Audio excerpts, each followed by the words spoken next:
Olá, me chamo Jefferson Vilela Ferreira, sou arquiteto e urbanista, mestre em sustentabilidade e eficiência energética, e estou aqui para falar sobre o tema impermeabilização no ciclo de palestras sobre o exercício profissional 2020 do Conselho de Arquitetura e Urbanismo do Rio de Janeiro.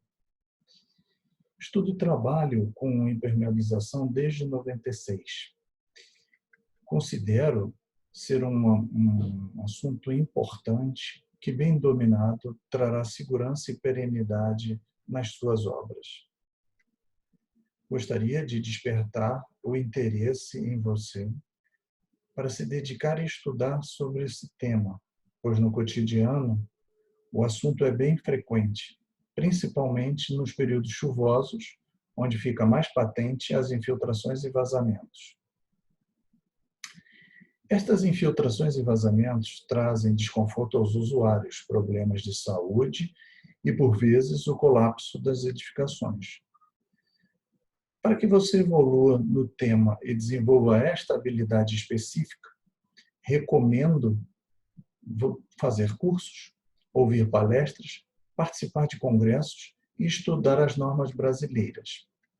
O domínio da técnica virá com o tempo, como tudo na vida, proporcional à sua dedicação. Como o assunto é bastante amplo, escolhi falar sobre projeto de impermeabilização, de forma rápida e sucinta. Vou compartilhar agora uma tela com vocês, né, de forma que a gente siga este roteiro.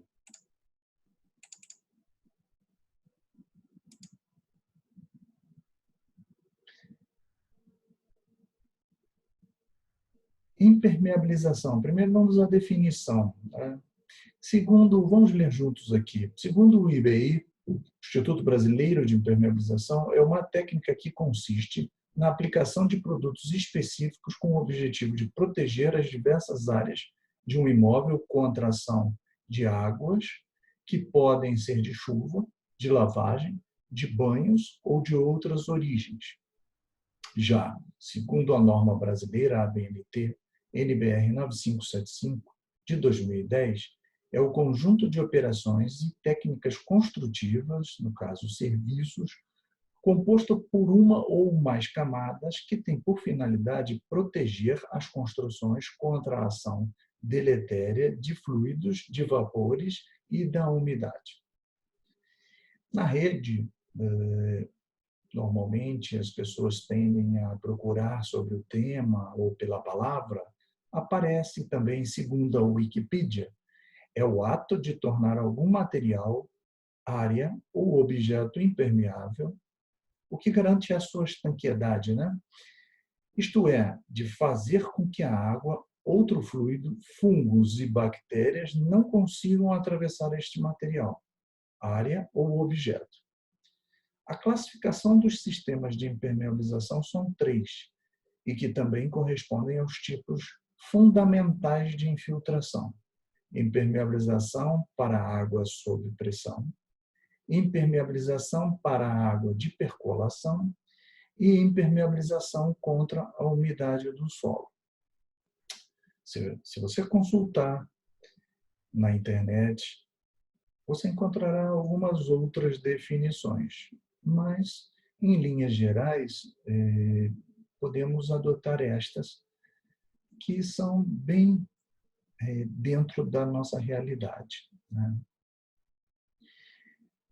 Agora, eu entendo que para que você possa dominar este assunto, além de literaturas, como eu coloquei, participação em congressos, cursos e palestras, a norma brasileira é de fundamental importância para que você possa ter uma diretriz, para que você possa conhecer o assunto, possa fazer o seu checklist de projeto e possa conhecer os materiais e as suas especificidades, ok? Então, se você consultar na ABNT, Associação Brasileira de Normas Técnicas, o assunto impermeabilização, você encontrará 26 normas, dentre as quais eu destaquei as duas normas que eu considero que são principais e rebocam todas as outras no contexto.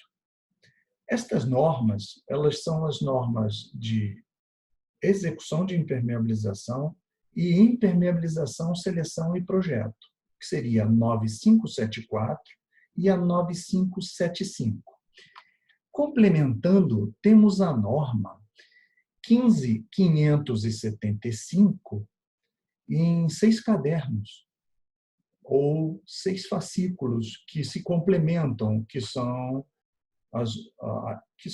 fazem o conjunto da norma de edificações e habitacionais, referendando ao tema desempenho, ok?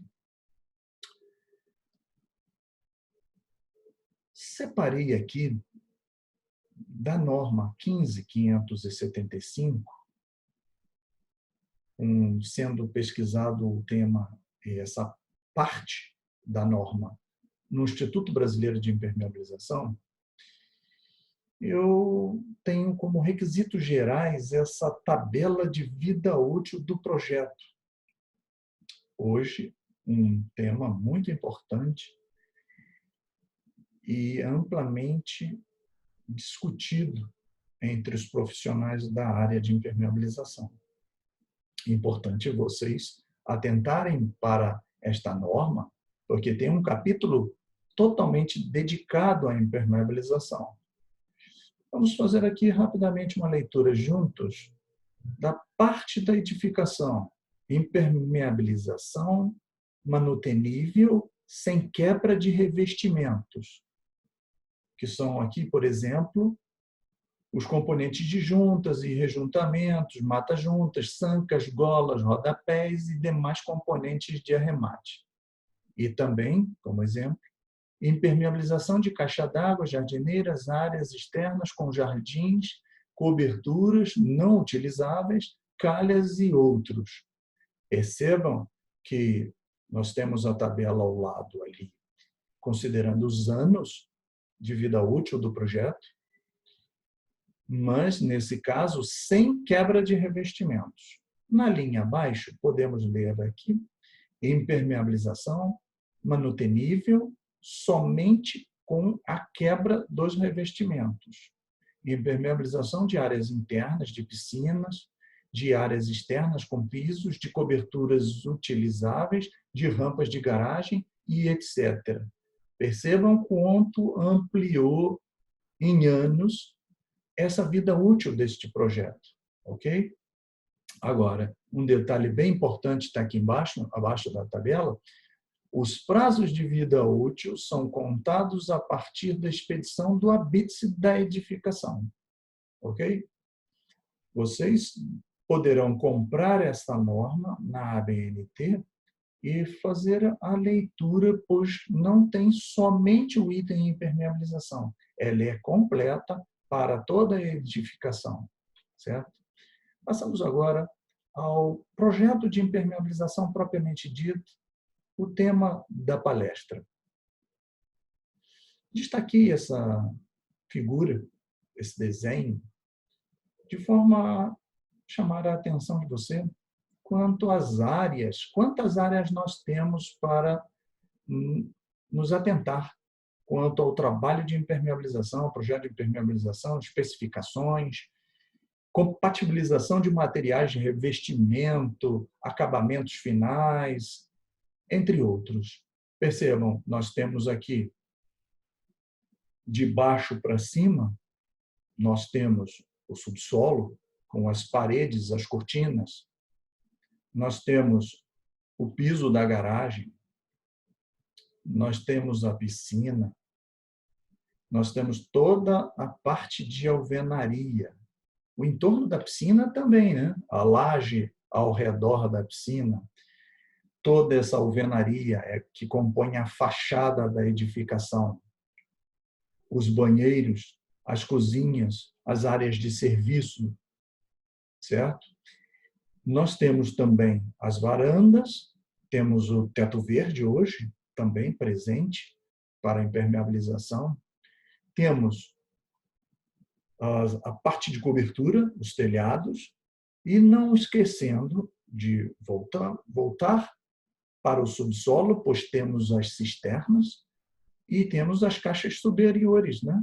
Que seriam os reservatórios inferiores e reservatórios superiores. Neste caso, não existe um produto milagroso para todos esses usos. O técnico, você, no caso, terá que conhecer os materiais, compatibilizá-los à obra, perceber qual o módulo de elasticidade e coeficiente de dilatação dos materiais a fim de compatibilizá-los para que não fissurem, não trinquem, não rachem e não se separem da sua obra, ok?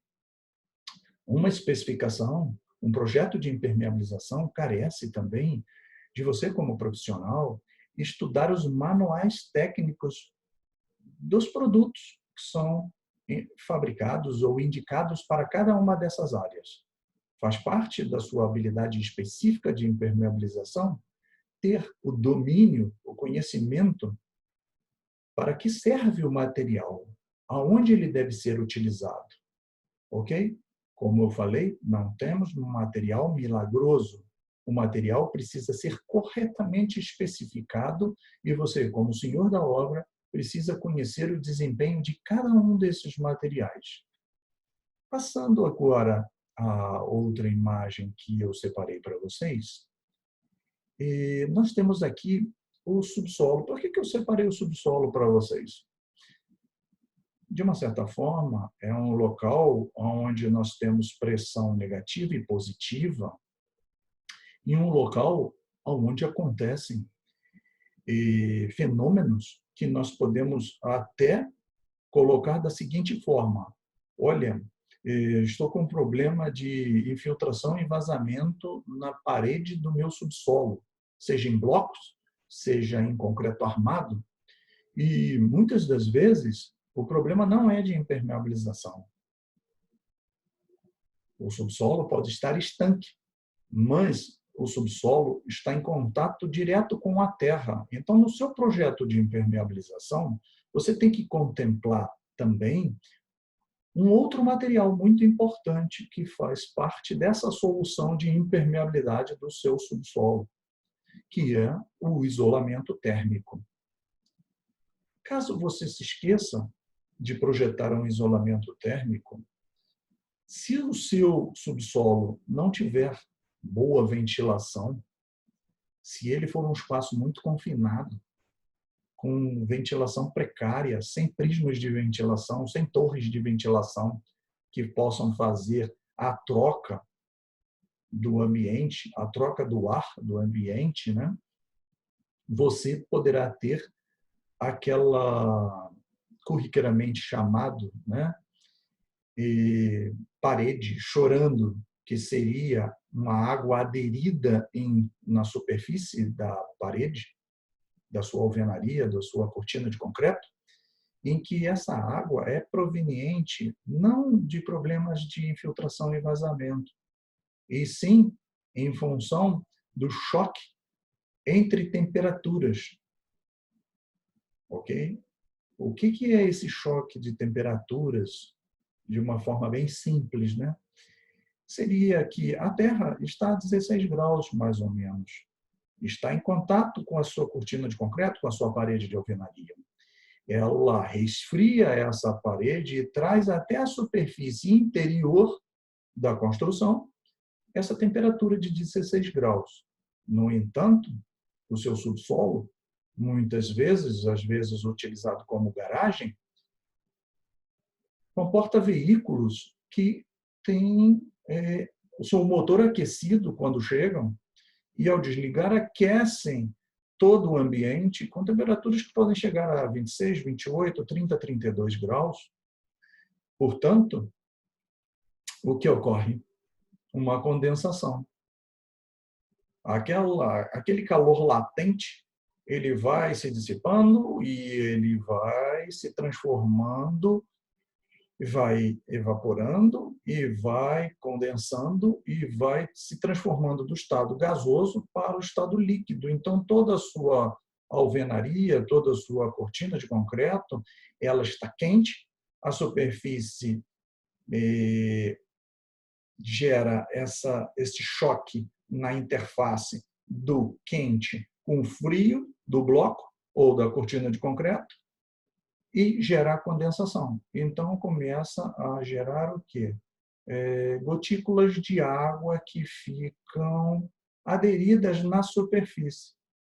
Muitos podem entender que seria um problema de infiltração e vazamento.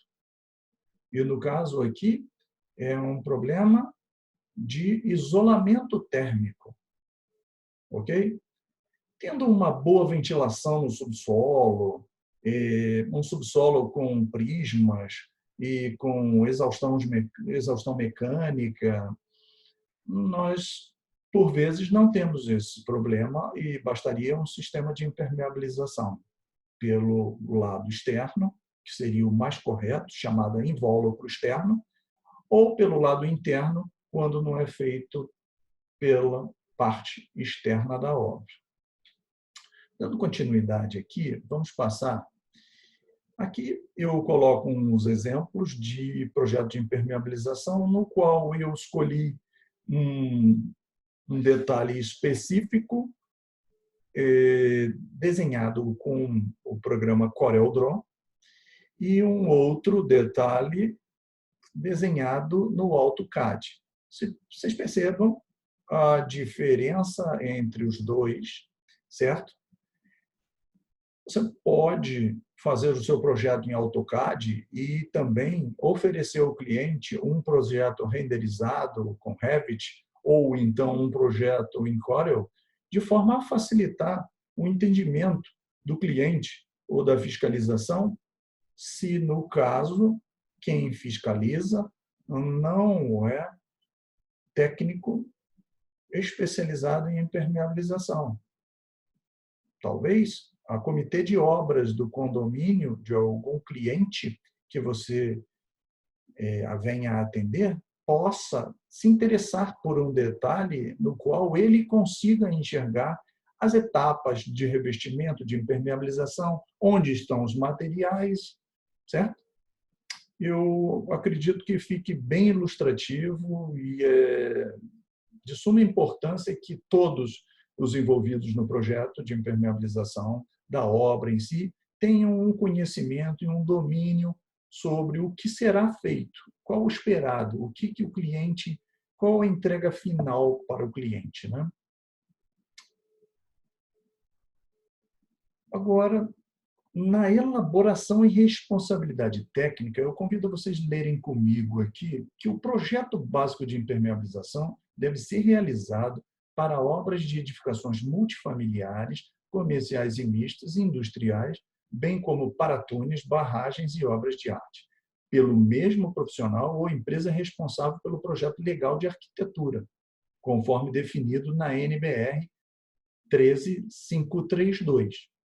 O projeto executivo de impermeabilização, bem como os serviços decorrentes desse projeto, devem ser realizados por profissionais legalmente habilitados, com registro nos Conselhos Regionais de Arquitetura e Engenharia, no CAU e CREA, da região em que se situa a obra e a que se refere, com qualificação para exercer esta atividade técnica especializada. O responsável técnico pela execução deve obedecer de forma integral este projeto. Em todas as peças gráficas e descritivas, projeto básico, projeto executivo e projeto realizado, devem constar os dados do profissional responsável junto ao CAU ou CREA, bem como a correspondente anotação de responsabilidade técnica, ok?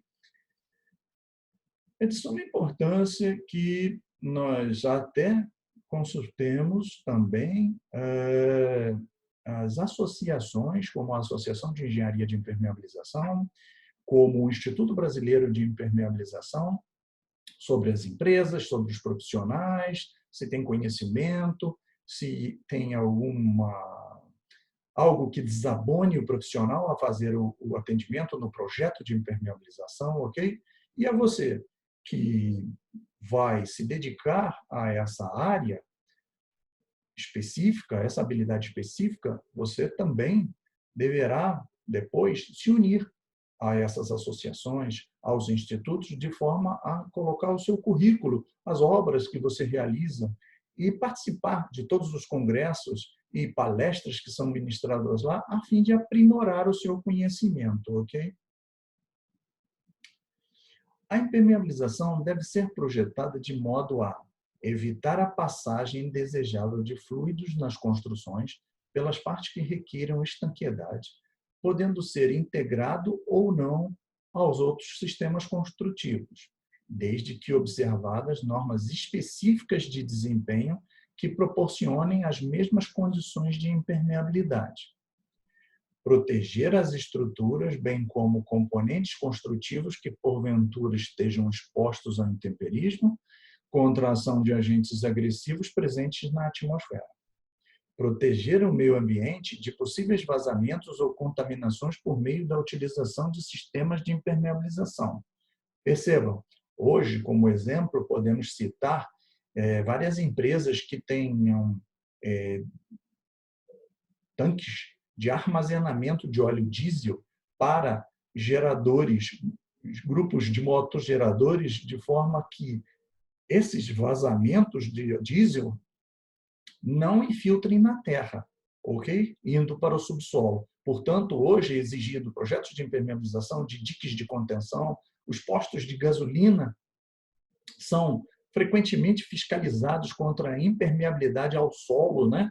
de defender a infiltração de fluidos de freio, de combustíveis, de óleos, de querosene, de materiais que possam, sim, contaminar o subsolo, o meio ambiente. Isso é importante. Possibilitar sempre que possível a realização de manutenções da impermeabilização com o mínimo de intervenção nos revestimentos sobrepostos a ela, de modo a ser evitado, tão logo sejam percebidas falhas no sistema de impermeável, a degradação das estruturas e componentes construtivos, devido à passagem de fluidos e lixiviação de compostos solúveis do concreto, argamassas e revestimentos. Importante na manutenção, inclusive, e no resguardo da área, você não permitir perfurações, fixações de elementos construtivos sobre a área impermeabilizada, pois poderá danificar os materiais impermeáveis sem que você enxergue, pois eles muitas vezes estão sob camadas que você não enxerga se perfurou o impermeabilizante ou não. Proporcionar conforto aos usuários, sendo-lhes garantido salubridade física, ok? O projeto deve ser desenvolvido em conjunto e compatibilizado com os demais projetos de construção, tais como o de arquitetura, projeto básico e executivo, estrutural, hidráulico, sanitário, águas pluviais, gás, elétrico, revestimento, paisagismo e outros, de modo a serem previstas as correspondentes especificações em termos de tipologia, dimensões, cargas, ensaios e detalhes construtivos. Importante aqui você ter em mente que dos projetos de suma importância são os projetos de captação das águas servidas, águas pluviais, seja o que for, os pontos onde você efetivamente vai fazer os caimentos e, após a impermeabilidade do local, as águas que venham a atravessar os pisos possam seguir o caminho do impermeabilizante até esses pontos de captação das águas, ok? Muitas das vezes é necessário cobrar rigorosamente esse projeto hidráulico, pois não podemos nos furtar de usar artifícios para o projeto de impermeabilização em locais de captação de águas que serão furados no dia da impermeabilização, da execução da impermeabilização, ok? Isto, corriqueiramente, uma minoria das vezes, acontece. E para o profissional projetista de impermeabilização, isto não é bom, né? Deixar a critério o projeto de impermeabilização sem os pontos de escoamento das águas, certo?